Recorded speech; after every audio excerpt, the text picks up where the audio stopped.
Right, so, ons is hier by die Oostelike Ile de France Club se jaarlikse veiling.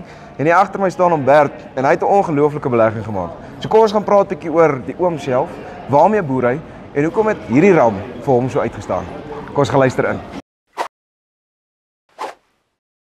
Hallo Humbert, hoe gaan dit met oom? Goed, dankie met jou. Ja, goed dankie, ons kan nie kla nie, Veral met al die diere wat hier rondgeloop het. Ja nee, het was 'n wonderlike dag. So kom ons begin met die begin. Vertel my 'n bietjie van oom en oom se stoetery. Okay, dis 'n baie klein stoetery op hierdie stadium. Ons so 3 jaar terug het ons begin daarmee. En dit was nou tyd vir 'n nuwe ram en ja, dit was die oogmerk vir vandag se bywoning, ja. En hierdie ram wat oom gekoop het, natuurlik het ons almal so oog gevang, maar hoe lank kyk ons nou spesifiek na die ram en wat het oom laat op die einde van die dag laat besluit, okay, ek wil hom in my kudde inbring? Okay, toe die katalogus uitgekom het ons 'n bietjie gekyk na watter tipe ram ons wil hê in ons stoetery.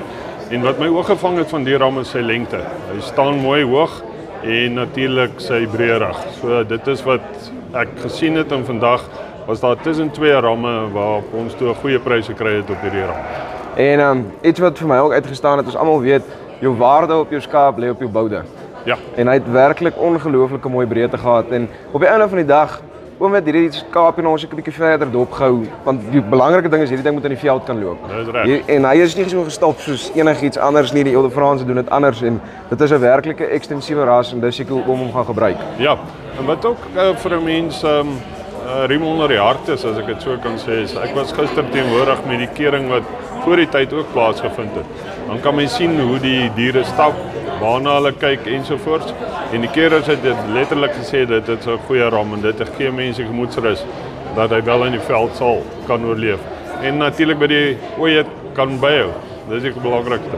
Nee, dit is so, maar hoorie, dankie dat ons gaan met ook 'n gesels en sterkte met die ram. Ja nee. Al wat ek vir oom wens is lammers by dosyne. Asai, great stuff. Baie dankie. Okay. Right, so op die einde van die dag, klomp finansiële mense kom na jou toe en sê belê.